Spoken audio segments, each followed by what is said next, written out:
Asia cup 2025 super ফোরে বাংলাদেশের দ্বিতীয় ম্যাচ বাংলাদেশ বনাম ভারত। ম্যাচটি শুরু হবে 24শে সেপ্টেম্বর রাত 8:30 আসুন এক নজরে দেখে নেই দুই দলের সেরা একাদশ। বাংলাদেশ দলের সেরা একাদশ। 1. তানজিম হাসান তামিম। 2. সাইফ হাসান। 3. লিটন দাস। 4. তৌহিদ হৃদয়। 5. জাকির আলী অনিক। 6. শামীম হোসেন।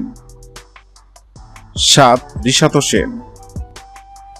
8. নাসুম আহমেদ। 9. তানজিম হাসান সাকিব। 10. তাসকিন আহমেদ। 11. মুস্তাফিজুর রহমান। আসুন এক নজরে দেখে নেই ভারতের শক্তিশালী একাদশ। 1. অভিষেক শর্মা। 2. শুভমান গিল। 3. সূর্যকুমার যাদব। 4. তিলক ভার্মা। 5. সেঞ্জু স্যামসন। 6. শিবম দুবে। 7. হার্দিক পান্ডিয়া। 8. অক্ষয় প্যাটেল। 9. কুলদীপ যাদব। 10. জাসপ্রীত বুমরা। 11. বরুণ চক্রবর্তী। হ্যাঁ দর্শক, এশিয়া কাপ সুপার ফোরের 4র্থ ম্যাচে বাংলাদেশ নাকি ভারত কোন দল জিতবে অবশ্যই কমেন্ট করে জানাবেন।